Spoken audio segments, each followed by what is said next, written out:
मसीह में मेरे प्रिय भाइयों और बहनों को जय मसीह की।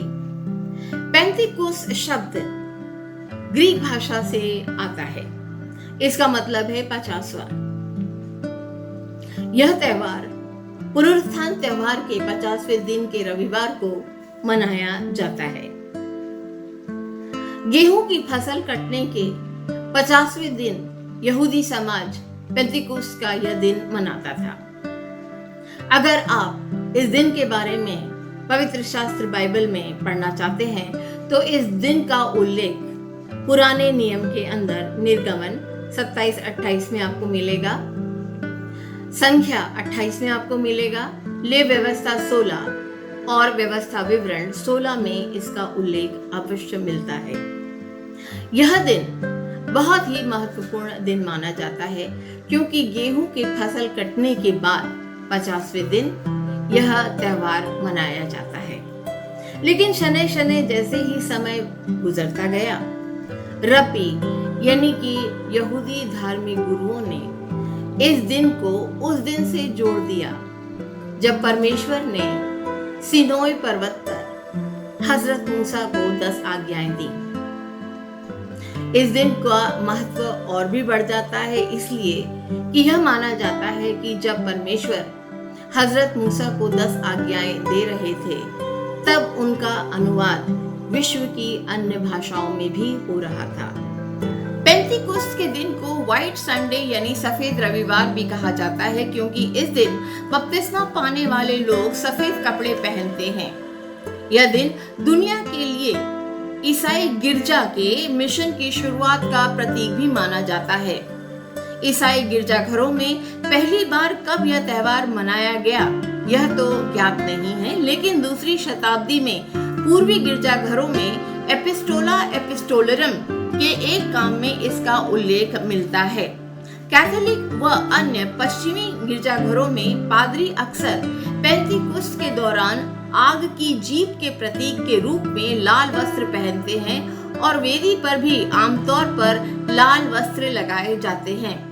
पवित्र शास्त्र बाइबल में इस दिन का उल्लेख जैसा कि प्रेरितों की पुस्तक में लिखा गया है, यरूशलेम के लोगों ने परमेश्वर की आत्मा को जिसकी भविष्यवाणी योएल नबी की पुस्तक 2:28 में की गई थी, प्रभु यीशु मसीह के शिष्यों के ऊपर उतरती हुई देखी।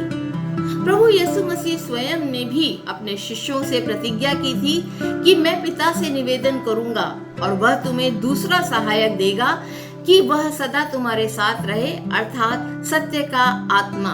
यूहन्ना 14:16-17 में इसका उल्लेख हमें मिलता है।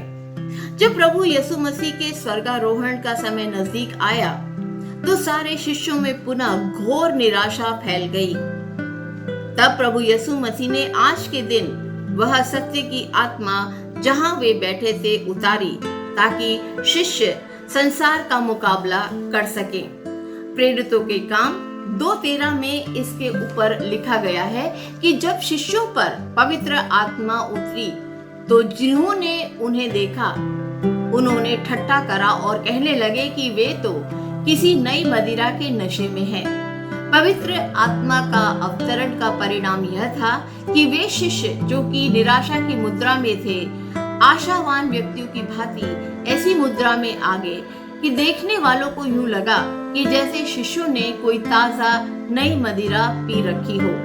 यह कितनी अनहोनी और क्षतिपूर्ण पहुंचाने वाली आलोचना थी और इन आलोचनाओं का कोई भी असर इन शिष्यों पर नहीं हुआ क्योंकि ये आलोचनाएं उनके द्वारा की गई जिन्हें कोई भी आध्यात्मिक अनुभव नहीं था, और जिनको यह आध्यात्मिक अनुभव हुआ वे पवित्र आत्मा के चलाए चलते गए।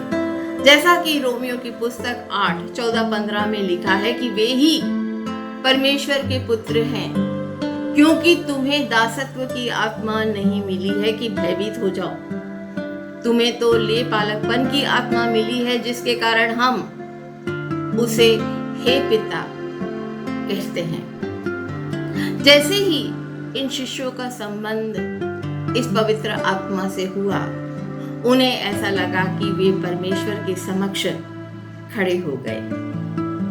वे शिष्य जो निराशा की कोठरी में बंद हो गए थे, वे आशा से भरकर बाहर निकले ताकि वे संसार का सामना कर सके।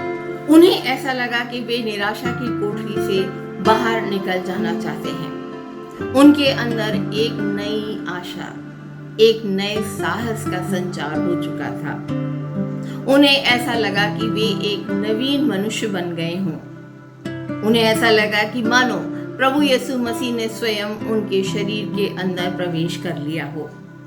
Born again, born of Holi spirit. और वे सेवकाई के कार्य के लिए तैयार हो चुके थे, क्योंकि जैसे ही पवित्र आत्मा उन पर उतरी, वे सब की सब उन विदेशी भाषाओं को बोलने लगे जिन्हें वो पहले कभी नहीं जानते थे।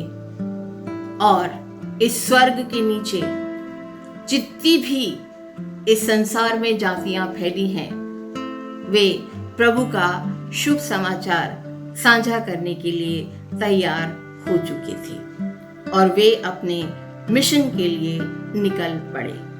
पेंतीकोस्त का दिन संसार में मसीही कलीसिया मंडली की स्थापना का दिन है। लिखा है कि इस दिन लगभग 3000 व्यक्तियों ने बपतिस्मा लिया और विश्वासियों के समूह में सम्मिलित हो गए। प्रेरितों के काम 2:41 में इसका वर्णन मिलता है।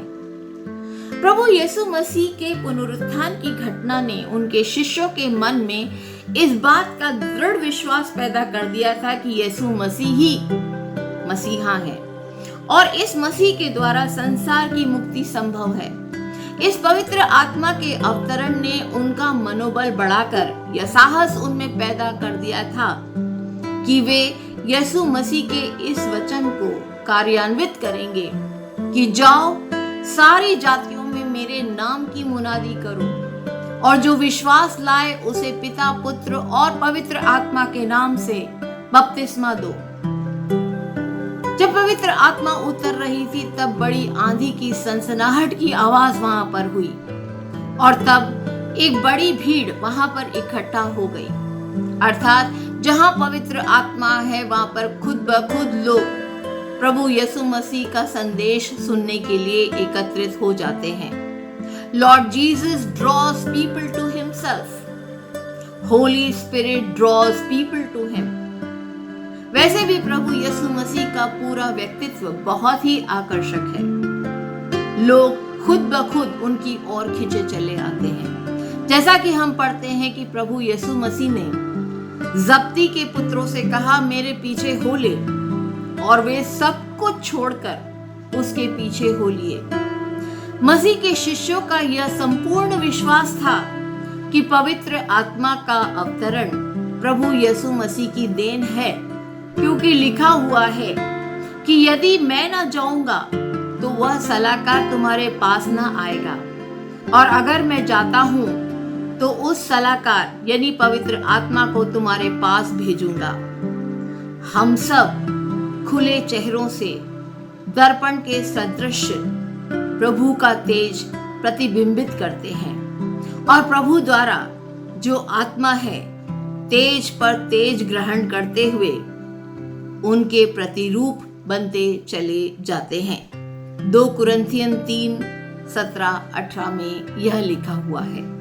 पवित्र आत्मा का अवतरण इस बात को सिद्ध करता है कि जिस प्रकार जैसे कि प्रभु यीशु मसीह ने मृत्यु पर विजय पाकर परमेश्वर का राज्य इस संसार में स्थापित करा और शैतानी ताकतों को हमेशा हमेशा के लिए पराजित कर दिया, ठीक उसी प्रकार पवित्र आत्मा का अवतरण इस बात की ओर इंगित करता है कि परमेश्वर ने जो कार्य प्रभु यीशु मसीह में प्रारंभ किया था उसी कार्य को पवित्र आत्मा का अवतरण इन शिष्यों पर होना उस कार्य को आगे बढ़ाने के लिए एक प्रोत्साहन है, एक नवीन आशा की जागृति है, एक नया पल है जहां पर ये शिष्य बाहर जाके इस संसार में परमेश्वर के उस कार्य को आगे बढ़ाएंगे जो प्रभु यीशु मसीह में आरंभ किया गया था।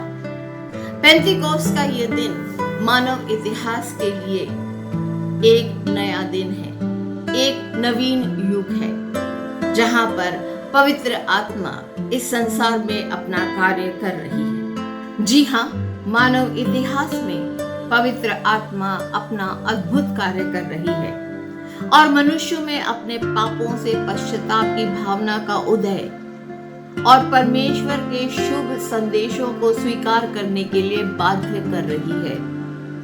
परंतु यह बात हमें स्मरण रहनी चाहिए कि यह कार्य अपने आप से नहीं हो रहा है।